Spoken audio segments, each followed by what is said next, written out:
Welcome to Senggi Session. We have a touring artist from America today. His name is William Tyler. Hi, William. Hey.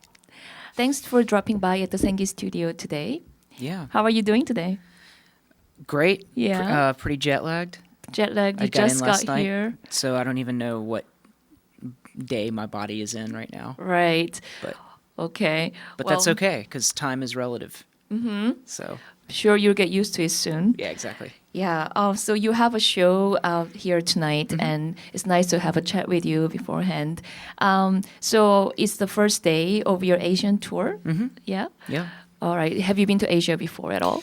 Yeah. I've never been to South Korea. I've been to China once, where I'm going tomorrow. And about 10 years ago, I did not a music tour, but just a tourist tour of like I went Vietnam, Cambodia, Laos. Oh. Yeah. All right. I had a friend teaching English in Vietnam, So you're just visiting. and I just decided to go. It was the first time I'd ever taken a trip Oh, by okay. myself Since then, somewhere. Yeah, that wasn't like a tour. like a music tour. Yeah, but I've wanted to come back ever since then. So That's great. Yeah. Okay, so today is the first night. How are you today's the first feeling? night. Good. Apart from the jet lag, you're ready? I love this room. This Yeah, is I going to be a nice know. place to have a show. Yes. All right. So we'd like to ask you to play a song Okay. before we start actually talking more in depth about your music. So the first song you're about to play is called Rebecca. Am I right? Yep. All right. So please take it away. Okay, thank you.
Thank you. Thank you. That was so nice. Wow, really cheerful and positive. I can feel sort of I don't know, some kind of a hopeful energy from your music. It's interesting because that is a song about a relationship that didn't work out. Oh, so this Rebecca is a real person, huh? Rebecca's a real person. Oh, wow. But it's funny that you say that because I feel like I was having a talk with somebody about this recently about another friend who makes instrumental music, and most of what we do are happy, hopeful sounding melodies, but they're inspired by sad events in life. Oh. So it's just, it's nice. I like hearing from people and they're like, oh, that sounds hopeful. Yeah. Because I'm like, I think all my music's really sad, but it doesn't sound sad because it's, pretty happy, whatever. But, now that you mentioned that this is a real person and you just titled this song by your name, and it immediately gives me a kind of a backstory. Right. I mean, I have no idea about Rebecca, like who she is, but immediately I have this imagination about what kind of person she might be, and although it didn't really work out like you said, but you kind of captured all these beautiful memories you had with her, and I don't know. I can already imagine who this is, and I like her already, even if I don't know her. That's great. And the music does its job. Yeah, okay. So I'm like really interested in talking about like a lot of your songwriting process is like what you just described now, is mostly instrumental. I mean actually all instrumental. You don't have any singing, right? No. Right. I've started singing in my shows, like doing a cover or something. Mm-hmm. But I haven't written a song with words in maybe 15 years. Wow. Which I used to write songs with words, and I grew up in Nashville, Tennessee, which is a lot of country music, and a lot of singer-songwriters, very, very good with words. And I was actually in a band for a few years with this guy, David Berman, who unfortunately sadly passed away yesterday. But he had this band called Silver Jews, and he was such a good lyricist, but he wasn't really a guitar player. But like as a word person with words, I just always was like, well, he's the best at it. So like, it didn't. I don't know. Being around him kind of like made me want to just focus on the guitar and not write words. Okay. Especially if I didn't know what I wanted to say. Yeah. And I feel like I say more with the way I express myself when I'm not singing. I also don't have a very good voice, so it's like that's part of it. I'm sure you're good. But I think you can convey a lot of emotion with melody and not words. And it's also interesting for an experience like coming here where, people obviously speak a different language, and there's something about music that's universal. Right.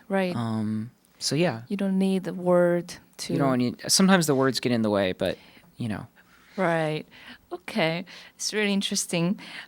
So we'd like to ask you to play a couple more songs for us, and the next song is called Virginia, is for loners. So the state slogan of Virginia is for lovers. And so I was trying to make a play on words with that. It's cuter, actually. It is cuter. It's more emo. And is this written? Was this written when you were there in Virginia? I'm trying to remember when I wrote this song. No, I wrote this song in California, but I was thinking about driving across Virginia, which is a pretty big state, and it's very beautiful, lots of mountains. And there's this one road that kind of goes all the way up the northern profile of the state. And I used to have to drive that a lot when I was going up to New York to play shows up there. So I just thought about the fact that like I'd done that drive by myself so many times, and that's where I was like, the loner part came in as opposed to lovers. But it's a romantic state too, so both slogans work, I think. Okay.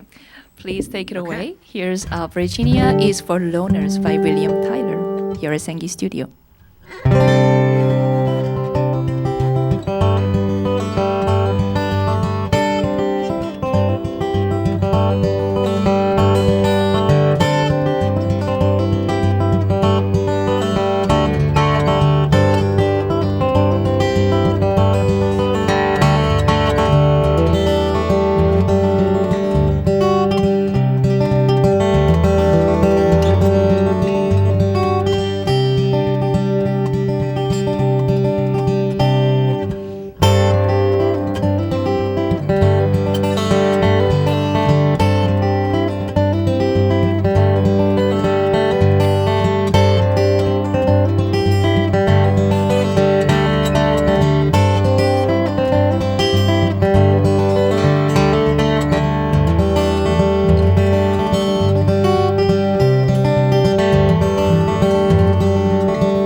Thank you so much. Thank you. That was beautiful. Wow. I just kind of have an image when I listen to music, and with your music, like I imagine driving through the countryside of America. I don't know. It feels very American. I don't even know what that means, but for me, I imagine like a cornfield next to me, you know, just and driving in a truck. Like one of your music video I've watched is perfect for that kind of a feeling and setting. Wow. Okay. I think American culture is so much about driving. Yes. That is so in a true. way that is like very unique to America, because there's other countries that are bigger, like Russia or Canada is about the same size, but people don't drive between cities as much, and so much of America's car culture, and so much of about it is listening to music in the car, and so much of what I do is traveling. So I think it's like a circle, kind of like I drive across the country and through the countryside a lot, and that inspires music that is also good music to listen to while you're driving across the country. So I think you're very correct in that, in saying that, yeah. That is so true. Okay, so also I heard that you grew up with your parents and grandfather who were musicians, and your grandfather was a jazz musician, and your parents were also both singer-songwriters. And how did that influence your music, like from when you were a child? Well, I mean, the main part of it, I think, was just that I was around music as a child. Just not just in a way where I think if you grow up with, you know, your parents have your record collection or something, or they're listening to the radio. Like my parents had, you know, my dad had guitars around, and he had my grandfather collected musical instruments, and people would always be coming over to the house who were musicians, and so there was just a lot of that kind of energy in my childhood, and I was really fascinated with like the way the symphony orchestra works, with like, you know, just like how many different kinds of instruments there were. And I guess looking back on it, I was always interested in composition and the way music was put together, but I didn't start playing until I was a teenager. Okay. You picked up guitar as your first Well, instrument? I started playing piano. Okay. Which I'm really glad I did. I took piano lessons for years, and I didn't get good, but like I think piano is like the best instrument that you can start out on to understand music and understand different instruments. So okay. Yeah, and we had my grandfather gave my mom like the piano he grew up playing, so that was in our house. So things like that. Oh wow. Yeah. Okay. And do your parents come to your show sometimes? What do they think of your music? I'm just They curious. like it a lot, which I'm is sure. Yeah, I mean, it does mean a lot because they've been supportive, and I mean, I think it's like I would hate to be doing music or art that I couldn't get my parents to support. You know, like I think that would be, you know, we're close, and it's good to be able to share that with your family. And you know, it's not like death metal. I mean, like I'm sure some people's parents are into death metal. Sure. But and I like death metal too, but that's not the kind of stuff you play for your grandparents, you know. So yeah, so I think the fact that it's like pretty guitar instrumentals definitely helps sell it to people's parents. Yeah. They're very proud. They're sort of like, I talked to them this morning, and they were like, I can't believe you're all the way over there. And it's like, yeah, I can't either. They should come next time together with you if you ever come back to Yeah. Asia. I don't know. I don't That'd think be they could be cool. on a plane this long. Okay. Maybe. My mom would come. My dad's not a big traveler. All right. But I know they want to come over here someday. So, yeah, we'll see. Also, you've moved to LA, California, Yep. like a couple of years ago, right? So I guess you moved away from your hometown and your parents and everything, right? How has that experience been so far in terms of your music writing? Like, as you said, you are influenced by the place a lot, you know. So has that changed your style a little bit, just living not in your hometown? It's made me want to change my style. Okay. More. I'm not sure if it has yet. I'm around a lot of people who do more like electronic style music and more like synthesizer heavy stuff and jazz and like I'm not around a lot of like folk and country music, which is great because I'm sort of like tired of that kind of language with music, which is funny because that's what I do. But I'm trying to figure out a way to like, I think California especially is, it's one of the most diverse places in America. I mean, there's a huge Korean population in Los Angeles. There's a huge Japanese population. There's a lot of people from the Middle East. There's a lot of people from Mexico. And like, it's just very like every neighborhood feels very like you're in a different country. And, you know, I have to say that growing up in Nashville, it's in the South, which is, you know, a more conservative part of the country. So right now, living out there, it's also very hopeful. California's a very hopeful place. It's like people they're all into like new age philosophy and, you know, eating health food and like going outside and camping and reading tarot cards and like, you know, it's just a very interesting aspirational type of place. So I can't really say if it's changed the music yet, but I think it will. I think I'm not even so yeah, it's a good question. Sure. So is that why you titled your album as Goes West? Yes. I mean, I wanted to call it Forever West, but that was like a Kanye track. But I wanted it to have something to do with the West. Yeah. Okay. So yeah, and then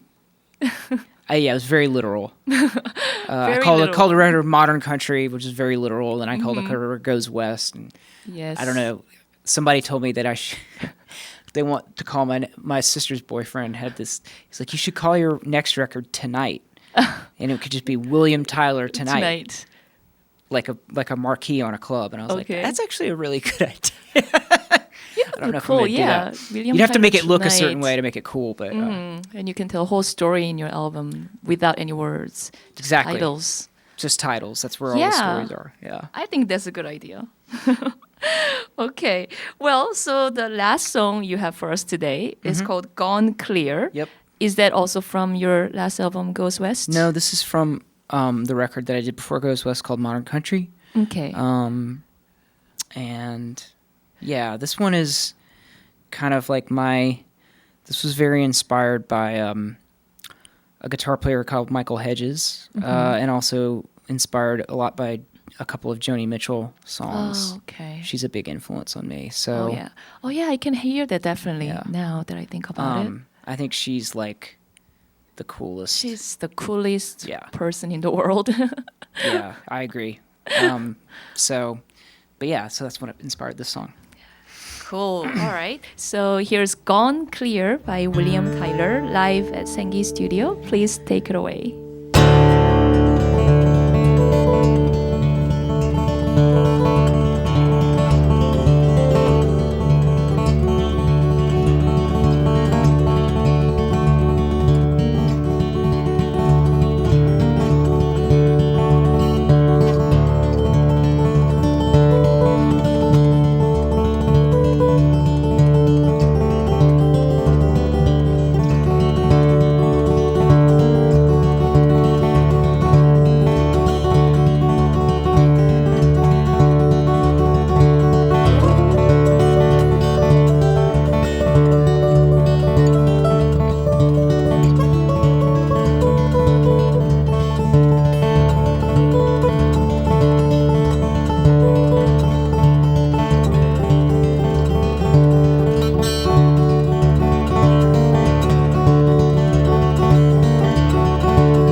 Awesome. Thank you. Thank you so much. Thank you so much for having me.